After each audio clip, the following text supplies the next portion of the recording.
How's it going, guys? Today we're going to be taking a closer look at that fourth map that is in the beta currently from Halls of Torment, and that's going to be Frozen Depths. I am extremely excited about this map. I'm very happy with it. I have to say it is definitely a very enjoyable map, and I think once they're done tinkering with everything, gonna be probably the best map to be playing. So let's just get right into it. The map itself is kind of just a series of caverns, basically. Imagine, a bunch of circles all over the place in varying sizes, and each one of these circles has 4 entrances. Unless you hit one of the sides of the map, then there's going to obviously be a wall over there. For the most part, you're just going to be in a ton of different circles, and you have a lot of movement here. I feel like this kind of just has to do with the mobs that actually spawn on this map. I feel like if you were on like a flat plane that didn't have a lot of places for you to go, you'd probably get a little bit overwhelmed just purely based off the different types of mobs. But we'll talk about that a little bit later. On the map, there's going to be a couple different things that you're able to destroy. There's these icicles, which are just going to be your generic like barrel and stuff like that you'll see on other maps. This is where you get your power-ups, your gold, things of that nature. They spawn pretty frequently. I'd like to say that they're all over the place. So in regards to like spawning those gold slimes or looking for the hand to pull all the EXP to you, this map does a very good job of making sure you run into these as you're moving around. The second one is these giant kind of tall icicles that you'll see all over the place. You're able to destroy these. It'll create this little AoE circle that is blue, and this is going to drop stalactites from the ceiling, basically icicles, that do a decent amount of damage. I do say that they need to work on this because the damage that it does to you and the damage that it does to enemies is the same. The difference is you have significantly less like HP, than enemies. So getting hit by 30 to 40 damage every second is really bad for you. Whereas the enemies, kind of the later it scales, it's not really that big of a deal. It's nice because it slows a little bit, but other than that, they're going to have to kind of work on balancing the amount of damage you take versus what the enemies take. Either up the damage that the enemies take from it or decrease the damage you take. Probably going to be a little bit of a pain to balance because you have to input different damages depending on what target it hits, but you guys will figure it out. Easily the best thing about this map is the mob variety. The sprites themselves don't do them a lot of justice because there are very early first run-throughs of these sprites, so they've already said that they don't look the best. They're going to be changing them, so don't worry about it. But there is so many different mobs on this map between both the elites as well as the bosses. It's really, really fun. And these aren't like your generic mobs that you'll see in a lot of the other maps that, kind of just run into you or have different movement patterns. A lot of these bosses and mobs have their own unique abilities.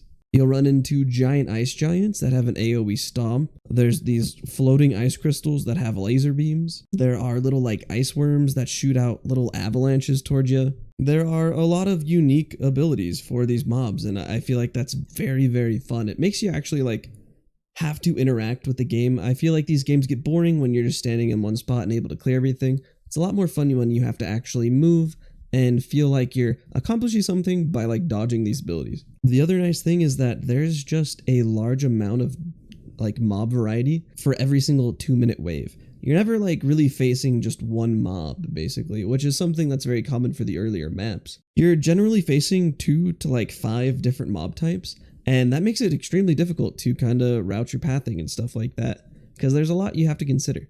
Then you go ahead and you throw in these champions and the boss mobs, and you have a lot more to look for. The champion mobs, the ones that are outlined in blue, they're very simple on this map, nothing too crazy. I think they're extremely fair, and they don't give you this sense of crisis, but they definitely are a pain in the butt.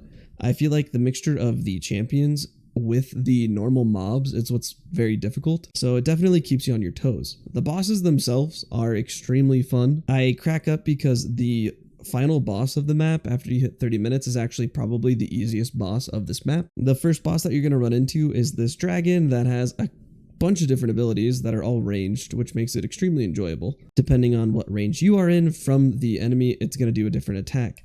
It has several different attacks from flame breaths to AoE flame breaths that go out in waves, as well as just lobbing out fire grenades, for lack of a better term. So it has a really nice variety that is gonna just make you move a lot. The second boss is this electric construct. This boss is definitely my favorite one for the map. It has a lot of really fun abilities that make you feel like you're in a bullet hell and not really this roguelite, action game.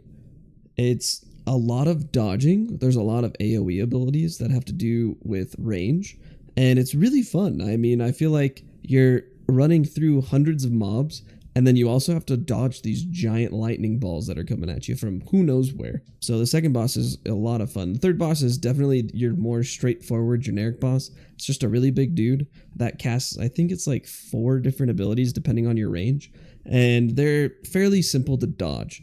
I feel like for all of the bosses on this map, the main thing is them working together with the actual normal mobs, and those normal mobs are generally the ones that are actually doing damage to you.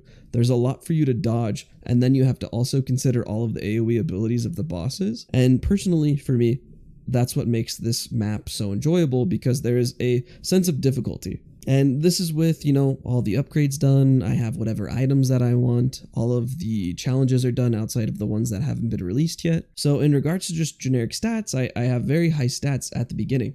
The map scaled very well. They made it difficult for people that have probably progressed through the majority of the game. So as the, you know, last map, it's definitely a sense of difficulty that is really, really fun.